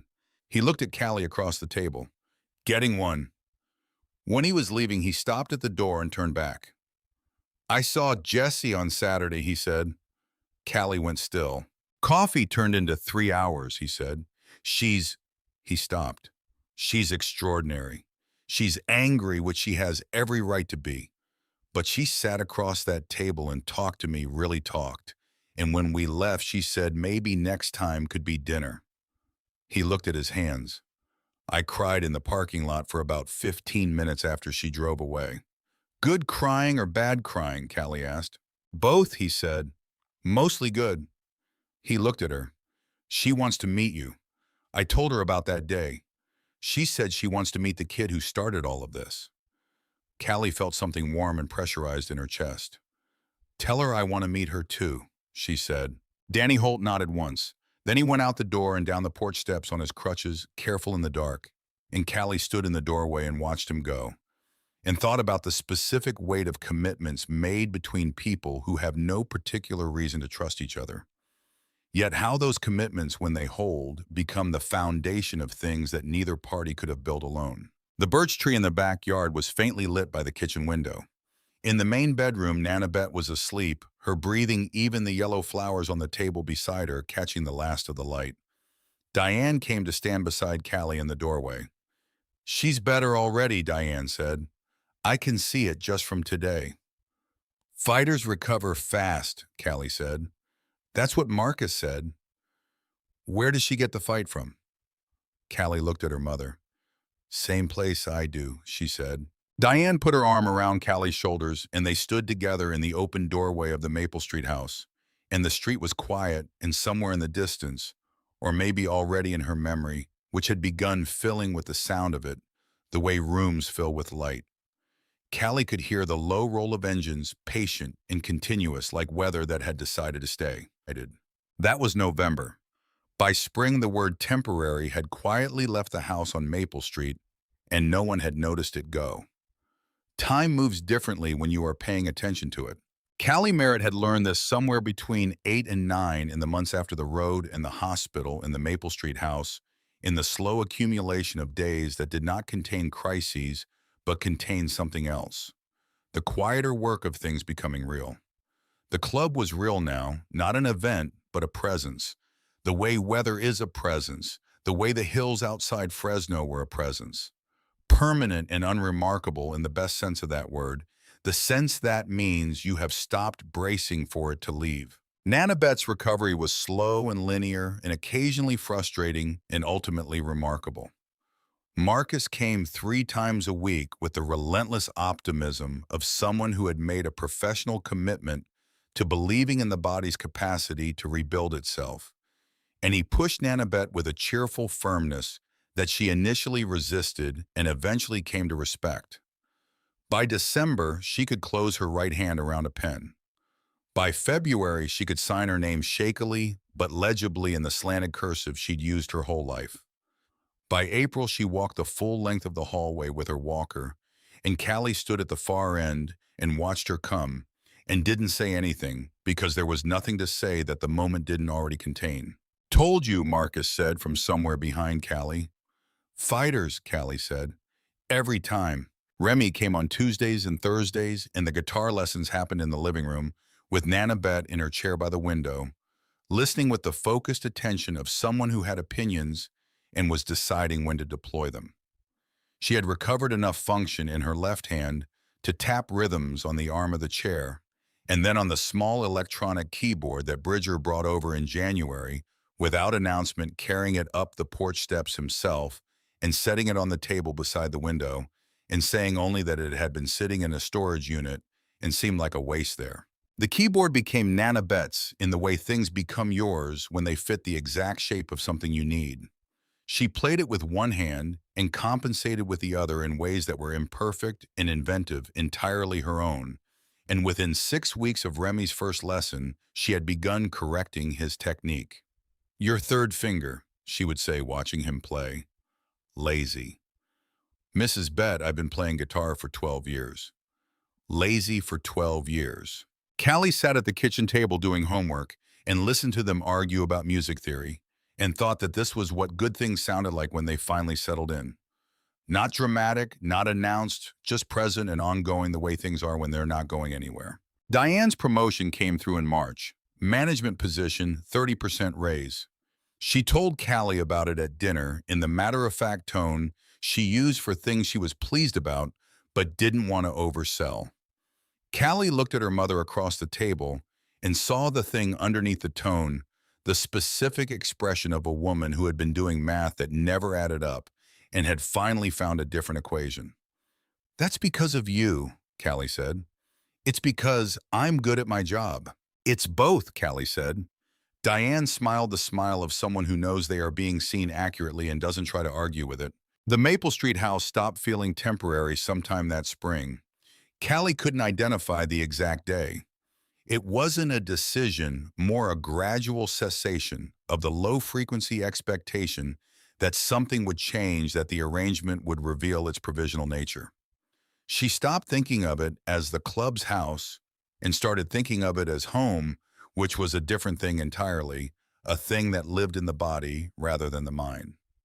Summer arrived, and with it Jessie Holt. She drove up from San Diego on a Saturday in June, a year after the accident, in a used hatchback with a crack in the passenger mirror and a marine biology textbook on the back seat. She was 15 taller than Callie had expected, with dark hair and her father's eyes, that pale, precise blue, and the specific combination of wariness and warmth that belongs to people who have been hurt by someone they loved and have decided at real cost to try again anyway. She stood on the porch of the Maple Street house and looked at Callie, who was 9 and small for her age, standing in the doorway with a dish towel over her shoulder because she'd been helping with the lunch dishes. "You're her," Jessie said. "I'm Callie," Callie said. "I know who you are." Jessie's expression was difficult to read for a moment, not unfriendly, but measuring the way you measure something you've been told about extensively and are now seeing in person for the first time. "My dad talks about you constantly. It's a little embarrassing for him." "I talk about him too," Callie said. Something in Jessie's face relaxed. "Yeah, he kept a pinky promise," Callie said. "That's not a small thing." Jessie looked at her for another moment. Then she laughed, short and real and surprised out of her, and it sounded so much like Danny's laugh that Callie felt the resemblance of it before she processed it. They had lunch on the back porch, the four of them, Callie, Jessie, Diane, and Nana Bet, who sat in her garden chair, and assessed Jessie with the frank attention she brought to everything new, and said in her increasingly clear voice, "You look like your father, around the eyes." "People say that," Jessie said. "Is it a problem?" Jessie thought about it. "Less than it used to be," she said. Nana Bet nodded like this was precisely the right answer. After lunch, Jessie and Callie sat in the backyard under the birch tree while the adults talked inside, and Jessie told her about San Diego and school and the volunteer position at a marine animal rescue center where she'd spent the summer doing hard physical work and watching broken things begin to move again under their own power. "That's what I want to do," Jessie said. "Marine ecosystems. The kelp forests are dying off the coast, and most people don't know what that means, but it means everything. My professor says if you understand the kelp, you understand the whole system." "What does your dad say about it?" "He says he doesn't understand kelp, but he understands determination, and I've got plenty of it." She was quiet for a moment, turning a fallen leaf over between her fingers. "He's different, from what I remember. Like he's actually in the room now. Like he thinks before he speaks, instead of just waiting for his turn." "He's been working at it," Callie said. "I know. He told me about the therapy and the sobriety and the sponsor work." She paused. "He said none of it would have happened if you hadn't stayed on that road." "He would have survived," Callie said. "He's tough." "Maybe, but surviving and deciding to live aren't the same thing." She set the leaf down. "You gave him a reason to decide." She looked at Callie. "I wanted to say thank you, in person. My dad says things mean more in person." Callie looked at the birch tree, at the light coming through the leaves in small pieces. "You don't have to thank me," she said, "but you're welcome." They sat in comfortable silence. Through the screen door came the sound of Nana Bet telling a story that was making Diane laugh, easy and unguarded, the laugh of a woman becoming less afraid of good things. "I'm glad you called him back," Callie said. "Me too. It took a while. I was angry for a long time." She paused. "But anger gets heavy, and he was actually trying. You don't see that very often, someone actually trying instead of just saying they are." She looked at Callie steadily. "You were part of why I called. Not just because of the road, because of what it meant that he told me about you, that he remembered your name and your grandmother's name and the exact things you said. You don't hold on to details like that unless something changed you. I think he was always the person he's trying to be, Callie said. He just needed someone to stay long enough to show him. Jesse looked at her with an expression Callie wouldn't fully understand for years, the expression of someone recognizing a quality they hadn't expected to find. You're going to be something, Jesse said. A trauma surgeon, Callie said. That's the plan. Of course it is, Jesse said and smiled. The years moved. Callie turned 10 and 11 and 12, and each year the Maple Street house became more fully itself, more layered with the evidence of people living in it with intention. Nana Bet's piano students came on weekday afternoons, children of club members, neighborhood kids, a retired postal worker named Gerald, who had always wanted to learn and had decided that always wanting was not a sufficient substitute for actually doing. The house on those afternoons had a particular sound, halting and earnest, the sound of people learning something difficult because they had chosen to. Remy's Tuesday lessons had evolved into a collaboration between him and Nana Bet, her one good hand demonstrating theory on the keyboard while he worked it out on the guitar. Callie sat in the doorway on those evenings and listened and thought this was the thing she would miss most specifically when she eventually left. Not the general warmth of the house, but this exact sound on Tuesday evenings, these two people finding their way through music together. Bridger and Marin had the family to dinner on the last Sunday of every month. Those dinners had a quality that came only from long practice. The furniture slightly worn, the conversation moving between topics without agenda, the food consistently better than anything requiring that much effort should have been. Nana Bet and Harlan had developed a running argument about jazz that neither of them was interested in resolving, because the argument was more satisfying than any conclusion would have been. Diane was different in these years. Not transformed, she was still careful, still precise, still the woman who had taught Callie to say the location twice when calling for help. But the low-frequency vigilance that had been her constant register, the alertness of a woman managing everything alone, had reduced to something quieter. She laughed more easily. She asked for help without the long delay she had once required before she could bring herself to do it.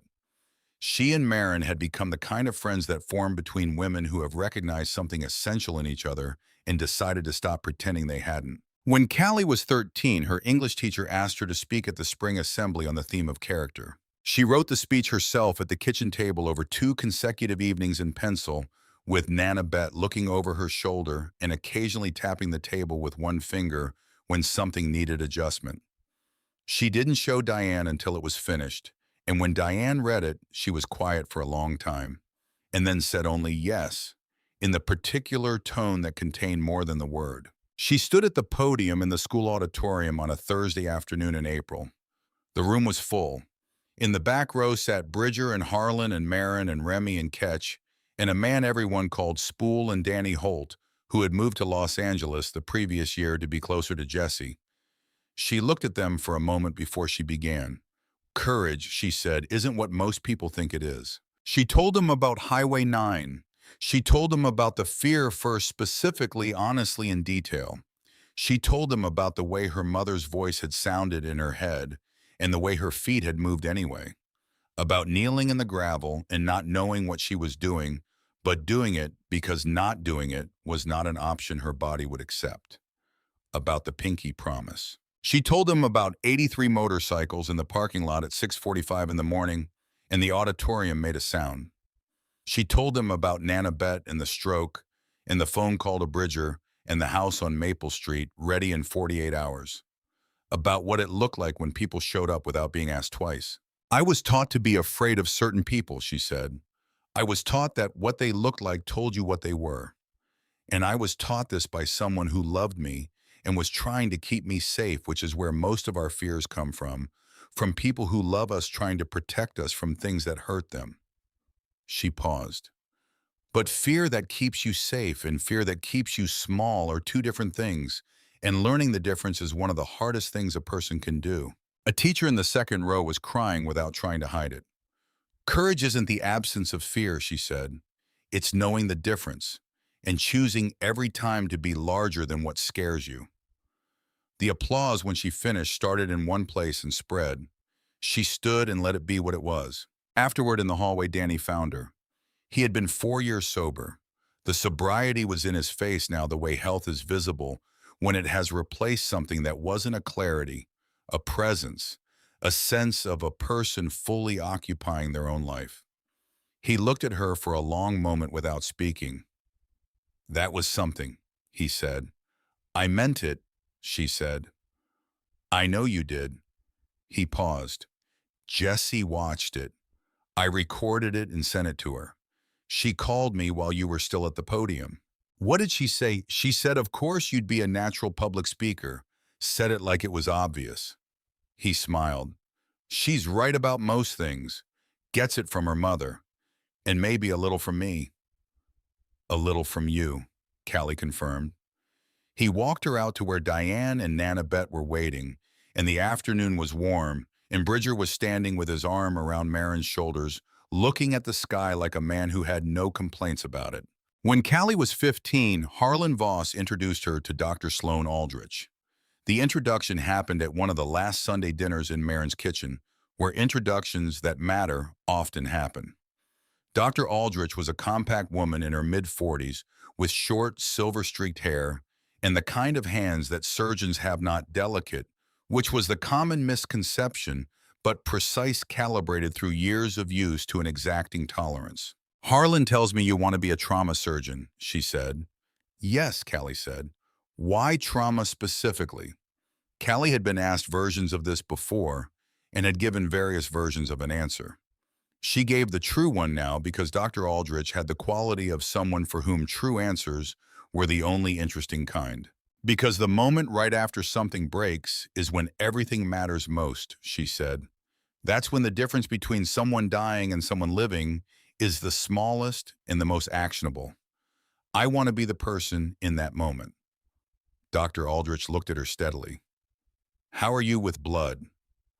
"I held pressure on a head wound for 40 minutes when I was 8, Callie said. "I manage." A pause. "Harlan told me about that." "Most people find it hard to believe." "I don't," Dr. Aldrich said. "The people who find it hard to believe have never seen a frightened child decide not to be ruled by the fright." She set down her glass.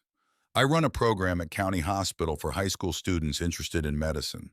Saturdays 9 to 1. Observing procedures, learning vitals, basic technique. Most students last 3 weeks." "I'll last longer than that," Callie said. Dr. Aldrich almost smiled. "Come in next Saturday." She lasted considerably longer than 3 weeks. The Saturday program at County Hospital became the fixed point around which Callie organized everything else. Dr. Aldrich was demanding in the way of people who see capacity and refuse to accept less than it. She did not soften corrections with encouragement and did not offer praise as currency. When she said something was good, it had met the standard.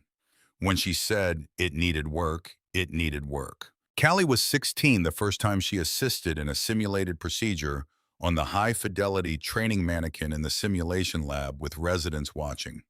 Her hands did not shake. Afterward, Dr. Aldrich looked at her gloves and then at her face. "You've done that before." "I've practiced at home," Callie said. "Pigskin like you showed us." "It shows." A pause. "Your hands are good, but more importantly, your focus is good. You go somewhere specific when you work. That's not teachable." She stripped her own gloves. "You have it." Callie drove home that afternoon on the route that took her past the stretch of Highway 9 near mile marker 31. She did this often, not deliberately exactly, but not accidentally either. The shoulder looked the same as it always did. Dry grass, gravel, the asphalt worn pale. Nothing there to mark what had happened. The road didn't remember. But she did. She was 16 when Jesse came back, not in the geographic sense, but in the sense of arriving at something that had been approached gradually for years. She drove up on a Wednesday in October, a school day, which meant she had come for a reason that wouldn't wait for the weekend. She was 22 now, finishing her master's thesis on Pacific kelp forest recovery with her father's precise blue eyes and a directness that had always reminded Callie of something she recognized. She asked Diane if she could speak with Callie alone. They sat in the backyard under the birch tree, which had grown considerably in the 7 years since they'd first sat under it. October light came through the leaves at a low angle, turning everything amber. Jessie looked at her hands. Then she looked at Callie. "I want to tell you something I should have told you a long time ago," she said. Callie waited. "When my dad left his voicemail, the one he actually left, not the two he hung up on, he told me about you. Not as a story about what happened to him. He told me about you the way you tell someone about a person who changed your understanding of something fundamental." Jessie paused. "He said a little girl held his hand and made him promise not to die. And he said the promise felt different from other promises. He said it felt real in a way his promises hadn't felt real in a long time." The birch tree moved in a small wind. "I listened to that voicemail 9 times, Jessie said. Over 2 days. And I wasn't listening for him, I was listening for the reason. Trying to understand what it would take for someone who had spent 20 years not keeping promises to suddenly make one and mean it." She looked at Callie directly. "And it was you. Not the accident. Not the hospital. Not 6 years of guilt. An 8-year-old girl who looked at him and didn't leave and told him in complete seriousness that a pinky promise was a real rule." Callie didn't speak. "I called him back because of you," Jessie said. "Not because he deserved it, and not because I was ready. Because I heard about you and I thought, if that's what he's capable of inspiring, if that's the thing that happened on that road, then maybe the person I've been protecting myself from is also capable of being different." She exhaled. "I called him back because you made me believe people can actually change. In a specific, provable way. Someone stayed and made them promise way." The amber light moved across the yard. "I got my father back," Jessie said. "Not the one from before. I don't want that one, and he isn't that one anymore. But I have a father now. We talk twice a week. He drove to San Diego last month and sat on a research boat for 6 hours watching me collect water samples and didn't complain once, which, if you know anything about Danny Holt, is nothing short of extraordinary." A pause. "I have that because of you. Every time you pushed him. Every time you believed in him. Every time you treated a pinky promise like a real rule." Callie let out a slow breath. "He did the work," she said. "The sobriety, the therapy showing up. That was all him." "I know," Jessie said, "but you lit the match." But they sat together in the amber afternoon, and Callie thought about what it meant to be a catalyst. Not the thing that burns, but the thing that makes burning possible. The specific arithmetic of small decisions. How you could never know when you knelt in gravel beside a bleeding stranger what the total of that decision would eventually become. "Thank you for telling me," she said. "Thank you for staying," Jessie said. "On the road and after." She hugged Callie before she left, and it was the hug of someone who has been thinking about something for a long time and is finally saying it with their body. Callie stood on the porch and watched Jessie's car move down Maple Street and thought about all the things that led to all the other things and how none of it was visible from the beginning. Senior year came the way things come when you have been moving toward them for a long time. Suddenly, inevitably, both at once. Callie's transcript was a document of single-minded purpose, not performed but genuine, organized around the Saturday hours at County Hospital and everything she was building toward in that fluorescent light.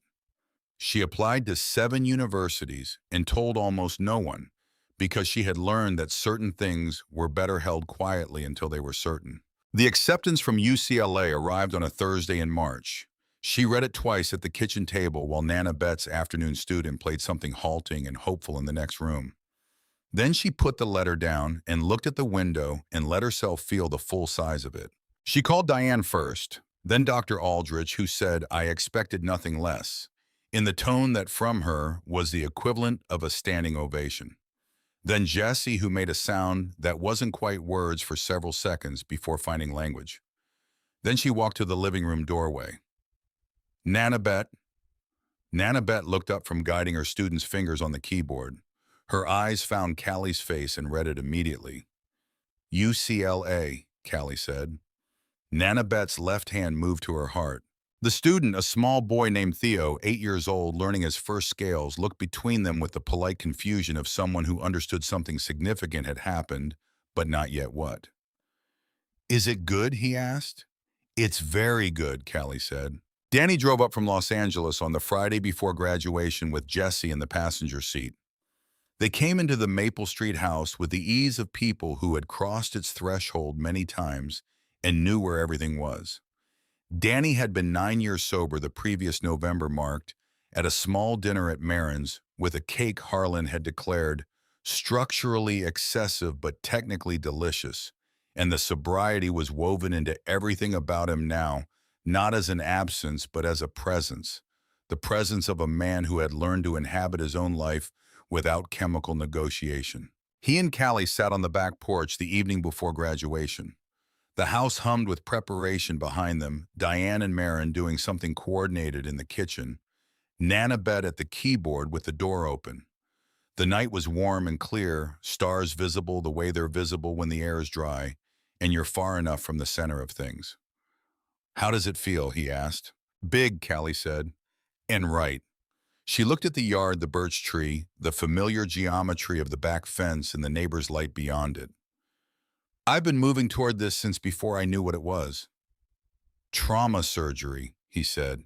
Trauma surgery. He was quiet for a moment. You know what I think about sometimes, the paramedic that night? What she told you when they loaded me up. She said I should be proud, Callie said, that I'd saved your life. I didn't deserve it, he said. A kid being proud because she saved my life. I was not a life worth saving at that point, not in any way that mattered. I was just a body going through the motions of a life. He turned his coffee cup in his hands. But then you made me one. By staying. By making me promise. By caring about the answer when you asked about Jesse. He looked at her. You made me into a life worth the saving. That's different from just saving me. You understand what I'm saying? Callie was quiet for a moment. The birch tree moved in a breath of wind. I think I do, she said. You're going to do this for other people, Danny said. Other strangers on other roads. Some of them will go home and live ordinary lives, and some of them will be transformable, and you won't know in the moment which is which. But you'll show up either way. That's the point. He paused. That's always been the point with you. Are you scared? She asked. About me going, Of course I'm scared, he said without embarrassment. You've been here. You've been something I could point to and say that's what it looks like. Doing the right thing. He shook his head. But that's my problem, not yours. You go to UCLA. You become the surgeon. You save every life that can be saved, and you be honest with yourself about the ones that can't. And you call Jessie when it gets hard because she's good at that. She gets it from you, Callie said. A little from me, he said, and the smile in it was old and self-aware and earned. Thank you, she said, for keeping the promise. I had a very good teacher, he said. The graduation ceremony was held on the football field on a Saturday morning in June, the bleachers full, the sun already warm. Callie walked in the procession and found her seat and looked out at the stands. She found them without searching, a cluster of leather and denim in the upper right that stood out among the polo shirts and sundresses with a mild, pleasant incongruity, like something that belonged there in a way the setting hadn't planned for. Bridger and Marin. Harlan in the same vest he'd worn to her 9th birthday, to her 13th speech, to every ceremony she'd had since the road. Remy with his guitar-calloused hands folded in his lap. Ketch and Spool, who had arrived separately and found each other by gravitational pull. Danny tall enough to see over the people ahead of him. Jesse beside him. Diane and Nana Bet were in the reserve section at the front, Nana Bet's cane propped against the chair, her good hand resting in Diane's. Principal Morrison introduced Callie as valedictorian, and Callie walked to the stage and looked out at the gathered morning. She had written this speech differently from the one at 13. That one had been about a thing that happened. This one was about what a thing that happens does to the time that comes after it. I was 8 years old, she said, when I learned that courage is not a feeling, it's a decision. And the hardest decisions don't feel like choices. They feel like the only thing you can do when you're standing in front of something that needs doing. She told them about the road, shorter now less detailed because the road was no longer the point. The road was the beginning of the point. I have spent the past 10 years watching what happens after a brave choice, she said. Not the dramatic part. The dramatic part is over in minutes. The interesting part is the years after. The man who learned to call his daughter. The mother who learned to ask for help. The grandmother who learned to play piano with one hand and in doing so taught everyone around her that limitation is a negotiation, not a sentence. The field was quiet. You are going to have a moment like that road, she said. Maybe you've already had it, and it won't announce itself. It will just be a choice between stopping and not stopping, between staying and walking past, between a promise you mean and a shrug. She looked out at the bleachers, at the leather and denim in the upper right, at the two women in the front row. I'm asking you to stop, to stay, to mean the promise. She paused. Because you cannot know when you kneel in the gravel beside a stranger what the total of that moment will become. You can only decide and trust that the brave decision is always the one that builds something. She stepped back from the microphone. The applause rose from the field and bleachers in a single wave, and from the upper right section someone put two fingers in their mouth and whistled long, piercing, entirely unconcerned with decorum, and she knew exactly who without looking. Afterward, after the photographs and the dispersing crowd, Callie found herself at the edge of the field with Bridger. He was older than the man who had knocked on her door 10 years ago. The gray had won its argument with the darker hair, more lines around his eyes. But he had the quality of a man who had grown into himself, who fit his own face with more ease than he once had. 10 years, he said. 10 years, Callie agreed. You know what I remember about that morning when we pulled into your parking lot? He looked at the field. I remember your mother's face at the window. Pure fear. And I thought that's what we look like to people. All the fear. She's not afraid anymore, Callie said. No. He was quiet. You changed that. Not us. You. He looked at her. You trusted us before we'd earned it. That gave us something to live up to. A pause. You still do that. You look at people and see what they could be and act as if they already are it. Do you know how rare that is? Callie thought about Danny on the road with the fear of being left behind his eyes. She had not known that afternoon that he was capable of 9 years of sobriety and Tuesday evening sponsorships and 6 hours on a research boat. She had only known he was afraid, and she was there. I'm not special, she said. Callie, I made a choice. Anyone could make it. But most people don't, Bridger said simply. That's the whole thing. He put his arm around her shoulders briefly. The arm of someone who has known a person long enough to know what they need and well enough to know not to overdo it. Marin's been cooking since yesterday, he said. I'm not entirely sure what she's made, but there's a great deal of it. I'll be there, Callie said. The party at the Maple Street house that evening was everything it should have been. Marin had cooked considerably, several dishes arranged across the kitchen table, and the counter and a card table borrowed from Ketch for the occasion. The yard was strung with lights that Remy had hung in the birch tree and along the back fence, and the evening made everything look like the inside of something worth being inside. Nana Bet played the keyboard in the living room. The door opened to the yard, her one-handed adaptations of standards drifting out into the June air. She had recovered over the years 70 or 75% of what she'd had before the stroke. The doctors had given her a narrower estimate, and she had treated it as a negotiating position. Callie moved through the party the way you move through things that are yours. At some point in the middle of the evening, Danny stood up. The yard went quiet the way yards go quiet when someone stands in them with intention. He held his coffee cup and looked around at the assembled faces down at his feet for a moment, then up. I want to say something, he said. I've been trying to figure out how to say it for 10 years, and I've decided that tonight is when I stop trying to figure it out and just say it. The keyboard music from inside had stopped, which meant Nanabet was listening. 9 years ago this fall, Danny said, I was lying on Highway 9, bleeding out from a head wound and a broken leg, and what I was most afraid of was not dying. I'd made a certain kind of peace with dying by that point, which tells you something about where I was. He paused. What I was most afraid of was dying having never fixed what I'd broken, having never called my daughter, having never been the person I kept telling myself I was still going to be someday. He looked at his cup, and then a small person appeared. Someone in the yard made a sound that was between a laugh and something more complicated.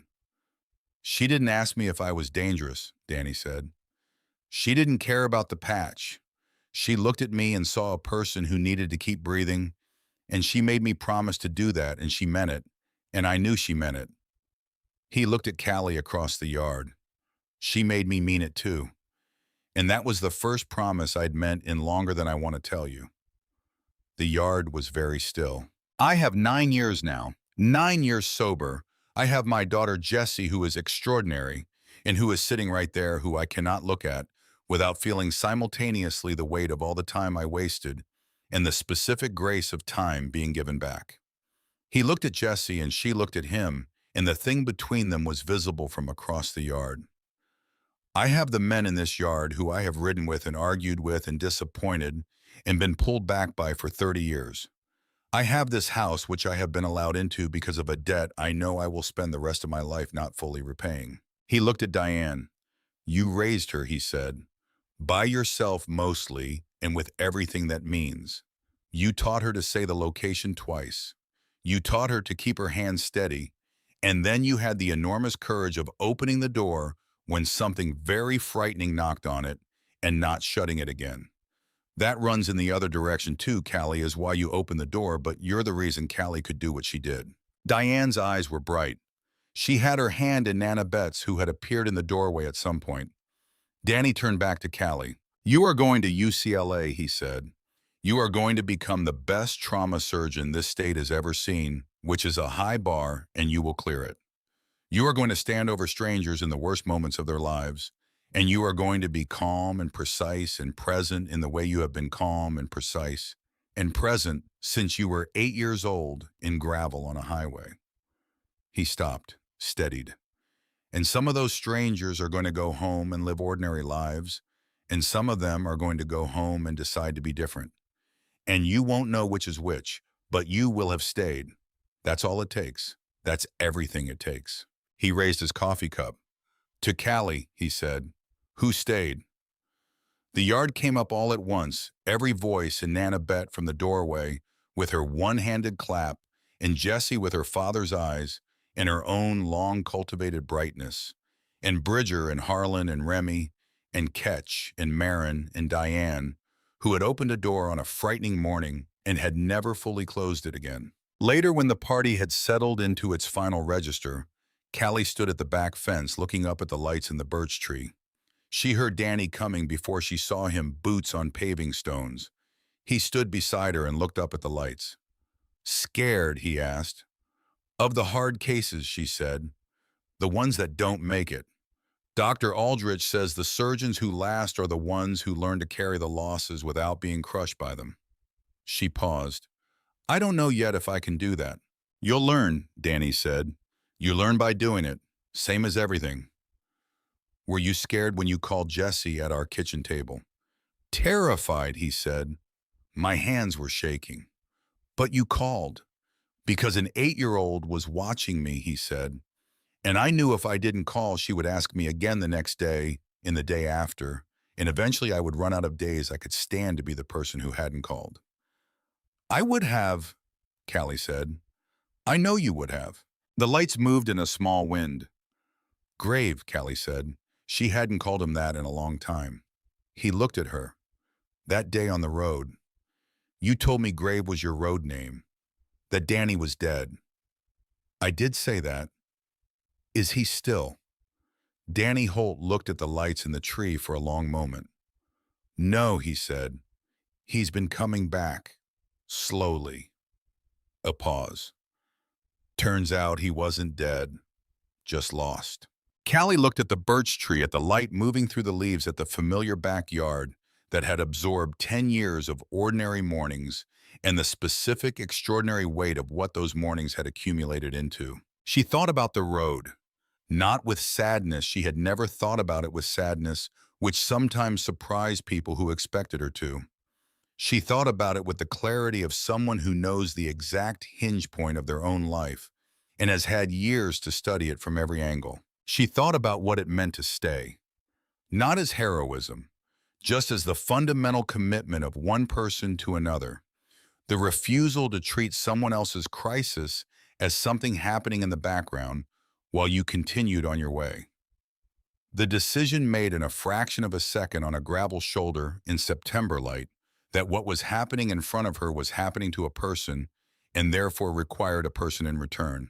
She thought about the pinky promise, the weight of a child's finger hooked around an adult's, the absurd and absolute seriousness of it, the way that seriousness had turned out to be the most real thing in either of their lives at that moment. She thought about Jessie and Diane and Nana Bet with her one good hand and her music students, about Bridger opening his hands to show her the protected patch, about Harlan sitting at her mother's kitchen table not talking, just staying, about Dr. Aldrich watching her work and saying you have it in the tone that meant she wasn't talking about technique. She thought about what builds when something brave is done and then not abandoned. The long architecture of consequence. Tomorrow she would pack the car. Diane would hand her a list of things she'd forgotten. Callie had pre-forgotten them on purpose to give her mother the satisfaction. Nana Bet would give her something small and specific, chosen with the exacting care of a woman who understood that what you carry should mean something. Danny and Jessie would have driven back to Los Angeles, and she would text Jessie from the road, and Jessie would respond immediately and completely the way she responded to everything. She would drive south on the 99, and then west, and then south again, toward the coast, toward a city she'd visited once, and a university she knew mostly from photographs, and a life waiting for her at the specific intersection of everything she'd been building toward for 10 years. She would become a surgeon. She would stand in the bright fluorescent urgency of operating rooms and be calm the way she'd learned to be calm, not because she didn't feel, but because she'd learned the difference between feeling and being ruled by feeling. She would carry her losses and not be crushed by them, because she had learned from watching the people around her that carrying something is not the same as being buried under it. She would call Jessie. She would come back to the Maple Street house at Christmas and in the summers when she could. She would sit at Marin's table on the last Sunday of the month and listen to Harlan and Nana Bet argue about jazz and feel the particular gratitude of someone who knows exactly what they have. But right now she was here, under the lights in the birch tree in the backyard of the house that had been given to her family in 48 hours by people who had not been asked and had not hesitated, with the sound of the party behind her and the night sky above her and Danny Holt beside her with his coffee and his 9 years and his slowly returning name. "I'm glad you were on that road," she said. He looked at her. "I'm glad I was 8, she said. "If I'd been older, I might have talked myself out of it." "I don't believe that," he said. "Maybe," she said. "Maybe not." She turned away from the birch tree and the lights in the night sky. The back door was open, and through it came the sound of her family, all of its iterations, all of its assembled, improbable pieces, talking and laughing in the warm interior of the house that belonging had built. She walked back toward the door. Behind her, she heard him follow.